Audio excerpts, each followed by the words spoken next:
Hello guys, मैं आपकी friend सरस आपका स्वागत करती हूँ वॉसी see you fall in love with a servant girl के पार्ट 8 में। चलो स्टार्ट करते हैं। जैसा कि मैंने आपको बताया था कि मिस्टर हु और श्याओ श्याओ यानी कि मिंग में झगड़ा हो रहा था कि मैं आपके नहाने में हेल्प कर दूंगी। तो उसके बाद सीन शिफ्ट हुआ था, तो वहीं से स्टार्ट करते हैं। तभी श्याओ श्याओ मिस्टर हु के बाल साफ करते हुए कहती है कि आप मेरी बात सुना करो, क्योंकि फ्यूचर में आप मेरे लिए ऐसी दिक्कत नहीं खड़े करोगे। तभी वह पूछती है कि मैं आपके सिर को साफ कर रही हूँ, आपको इससे अच्छा लग रहा है? तभी वह कहते हैं हाँ, मुझे अच्छा लग रहा है। तभी मिस्टर हु पूछते हैं कि मैं तुमसे एक बात पूछूं? तो वह पूछती है हाँ पूछिए आप। तो मिस्टर हु कहते हैं कि तुमने मुझे क्यों नहीं चूज़ किया, तुम यहाँ पे क्यों नहीं रहना चाहती हो, यानी कि तुम अपना डिसीजन बता दो कि तुम्हें मेरे साथ रहना है कि नहीं।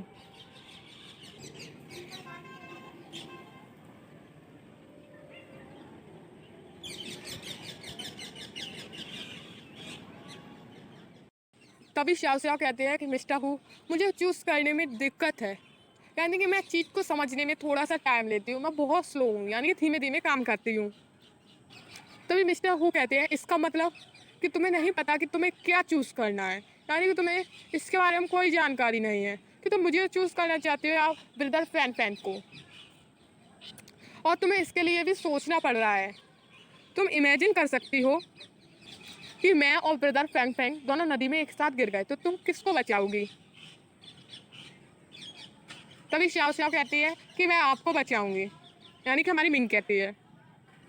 तभी मिंग मिस्टर हु से पूछती है कि आप नदी में गिरोगे क्यों? तभी वह कहते हैं कि मैंने तो ये एग्जाम्पल दिया था, यानी कि एक उदाहरण दिया था। तभी मिंग कहती है कि मैं तो स्विम ही नहीं कर पाती हूँ, तो मैं आप लोगों को बचाऊंगी कैसे? तभी मिस्टर हु ने कहा मैं कह क्या रहा हूँ वो समझो। तभी मिंग कहती है कि अगर आप पानी में गिर गए तो मैं स्विम अगर करना जानती हूँ तो मैं आपको बचाऊंगी। ये कितना कॉम्प्लिकेटेड है, यानी कि ये सारी बातें मुझे समझ में नहीं आ रही हैं। तभी मिंग कहती है कि ये सब बातें सोचकर मेरा सिर फट जाएगा, तो आप अपना सिर खुद ही वॉश कर लीजिए, मुझे वॉश नहीं करना है, यानी कि मुझे आपको नहीं नहलाना है, मैं यहाँ से जा रही हूँ। तभी मिंग वहाँ से भाग जाती है। तभी मिस्टर हु चिल्लाते रह जाते हैं Ming Shao Shao, Ming Shao Shao, तुम्हारी सर्विसेज कहाँ गई? यहाँ तुम अपने क्लाइंट को ऐसे सर्विस करती हो। तभी वह चली जाती है। तभी मिस्टर हु हंसते हैं और कहते हैं कितनी बेवकूफ़ लड़की है। तभी वह सोचते हैं कि मैंने इतने सारे एग्जाम्पल दिए, कितनी तरीके से उन्हें समझाया, परंतु उसने मुझे चूज़ नहीं किया। तभी गाइस सीन शिफ्ट होता है दूसरी साइड, जहाँ पर मिस जाओ मिस्टर हु से मिलने आते हैं। वह कहते हैं कि मैं यहाँ पर 2 दिन रुकूंगी, यानी कि उनके घर पर नहीं, उनके पड़ोस में, और मैं देखना चाहती हूँ कि तुम्हारे बीच में और श्याओ श्याओ के बीच में क्या चल रहा है, और मैं जानना चाहती हूँ कि आप श्याओ श्याओ से कैसे पेश आते हैं और अपना टाइम उसे कैसे देते हैं। तभी मिस्टर हु कहते हैं यहाँ पर काफ़ी सारे विला खाली डले हैं, आप इसमें से कोई भी चूज़ कर लीजिए, आप वहाँ पे रह सकते हैं, चूज़ यानी कि चुन लीजिए। तभी मिस जियाओ कहते हैं कि मैं यहाँ पे स्पेशली यानी कि केवल मैं स्याओ स्याओ के लिए आई हूँ, और आप मुझे अपने से दूर कर रहे हैं, यानी कि देखने भी नहीं दे रहे हैं। आप कैसा बर्ताव करते हैं मिंग शाओ स्याओ के बीच में? आप कह रहे हैं कोई भी बिला ले लो, यहाँ पे काफ़ी सारी बिला खाली डले हैं। तभी मिस्टर हु कहते हैं कि मैंने तो इसलिए कहा क्योंकि आपके लिए वहाँ पे रहना सुरक्षित होगा, और स्याओ स्याओ बड़ी हो गई है, यानी कि अब आपकी उससे कोई ज़रूरत नहीं है। वह आपका आधा परिवार है, यानी कि आप उसकी कोई ज़्यादा खास या रिलेटिव्स नहीं हो जो मैं आपकी बात सुनूं। तभी वह कहता है कि आप ऐसे स्याओ स्याओ को देख के मुझे लगता है कि खुश नहीं लग रही हो। वह कहते हैं, यानी कि मिस जाओ कहती है कि मैं इसलिए ये सब कह रही हूँ क्योंकि मैं ही अकेली रिलेटिव्स हूँ मिंग श्याओ श्याओ की, तो मैं देखना चाहती हूँ कि वो कैसे इंसानों के साथ रहती है, क्योंकि मैंने काफ़ी सारे इंसानों को देखा है। और आप कह रहे हैं कि मैं वहाँ पर सुरक्षित रहूँगी, ये कहना कोई आसान बात नहीं है। तभी वह कहते हैं, यानी कि मिस्टर हु कहते हैं कि मैंने आप जैसे लोग काफ़ी सारे देखे हैं। तभी मिस जाओ कहती हैं कि तुमको ध्यान रखना चाहिए कि मुझे स्याओ स्याओ की टेंशन है, यानी कि चिंता है। तभी वह कहते हैं कि मैंने काफ़ी सारे बड़े बड़े लोगों को देखा है कि वो इस्तेमाल करके छोड़ देते हैं, और मैं ऐसा मिंग श्याओ श्याओ के साथ नहीं चाहती हूँ कि उसे कोई धोखा मिले। तभी मिस्टर हु कहते हैं कि मिस जाओ ये रीज़न नहीं है कि आप कह सकती हैं कि मिडिल क्लास यानी कि अपर क्लास लोग ऐसे ही होते हैं, कि स्याओ स्याओ यहाँ रह रही है, काम कर रही है, ये सब एक एक्टिंग है।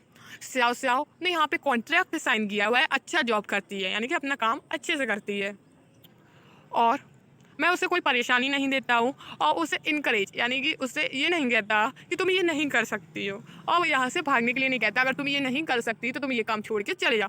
मैं उसे कहता हूँ कि तुम ये कर सकती हो। तो आप ये एक्सक्यूज़ नहीं मार सकती साव साव के रिलेशनशिप के लिए, यानी कि मेरे और साव साव के बीच में क्या है।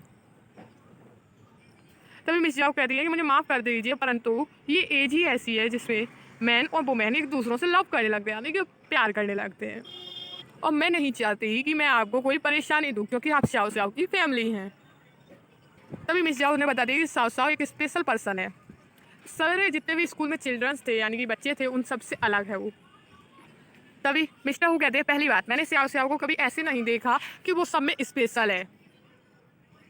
मैं उसे पसंद करता हूँ, उसकी इज्जत करता हूँ, यानी कि वो स्पेशल है, इसकी वजह से मैंने उसे लव नहीं किया है, कि क्राइटेरिया ले लिया कि वो स्पेशल है, हटके है, तो मैं उसे प्यार करूँगा। मैंने उसको पसंद किया, उसकी रेस्पेक्ट की, और मैं वेट कर रहा हूँ कि वो मुझे चूज़ करेगी कि नहीं, वह मुझे चुनेगी कि नहीं।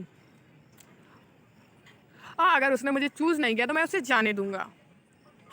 तभी मिस्टर हु कहते हैं, मिंगजाओ आप उसकी टीचर हो और आप उसके रिलेटिव्स की तरह, हाँ, यानी कि उसके रिश्तेदारों की तरह मुझ पे कोई क्लेम नहीं कर सकते, यानी कि अपने थोपा नहीं थोप सकते हो,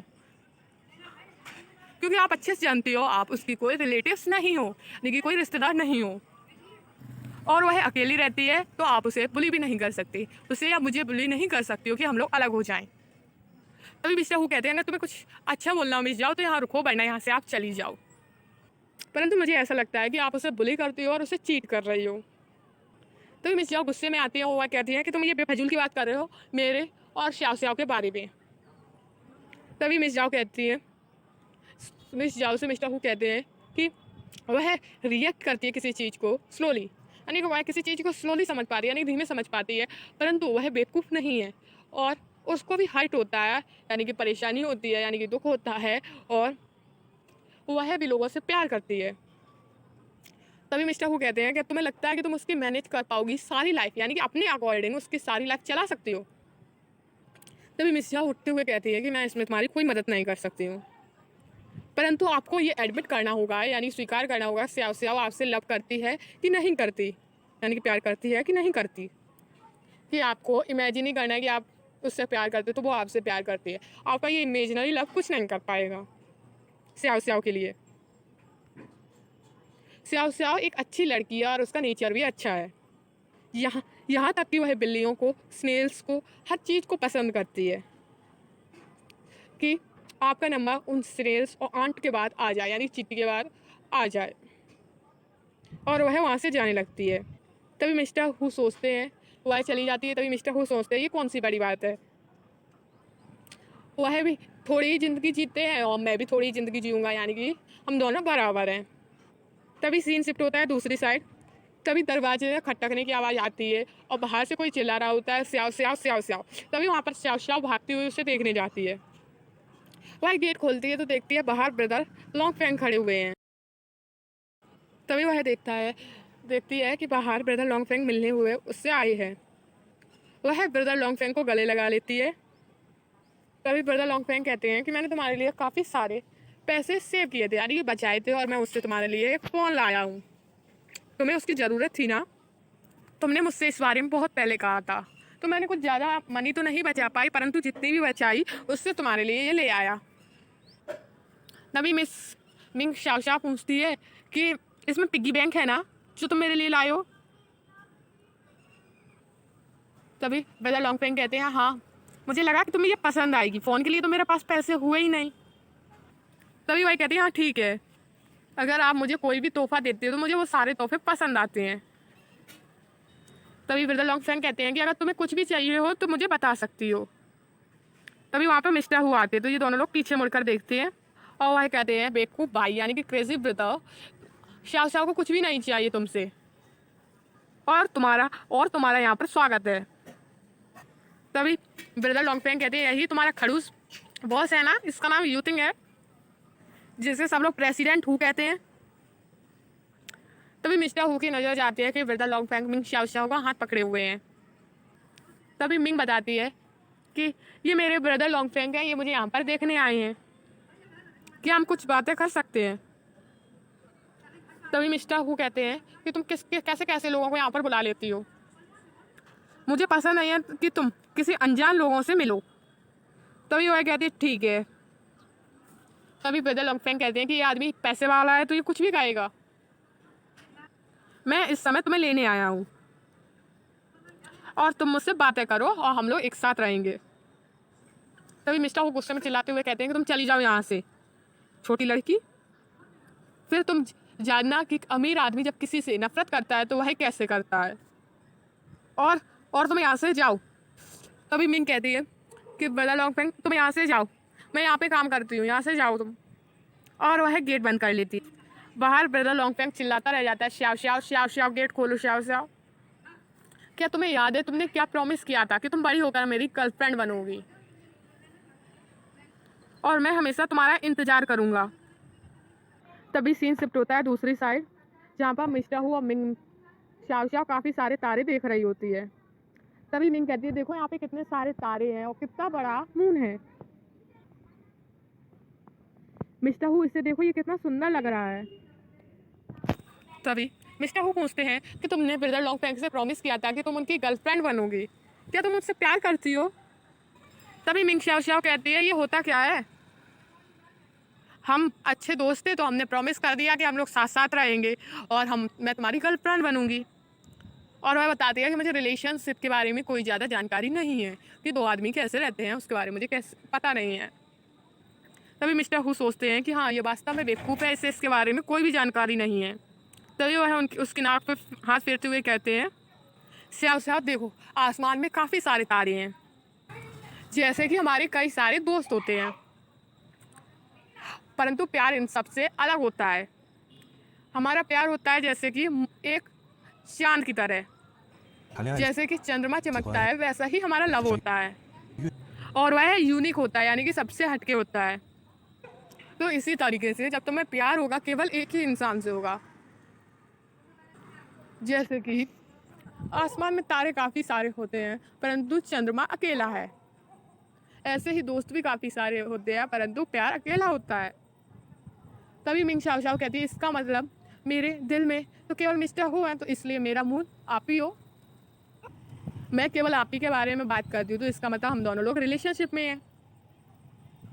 तभी मिस्टर हु मिंग श्याओ श्याओ को गले लगा लेते हैं और कहते हैं मैं तुम्हारा चंद्र और तुम मेरी सन हो यानी कि सूरज, और हम दोनों हटके हैं सबसे और हम दोनों हमेशा साथ रहेंगे।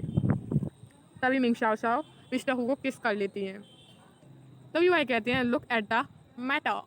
अब ये मैटर क्या है, अब मैं इसके बारे में आपको बता दूँ, ये इसको बोलते हैं टूटता हुआ तारा।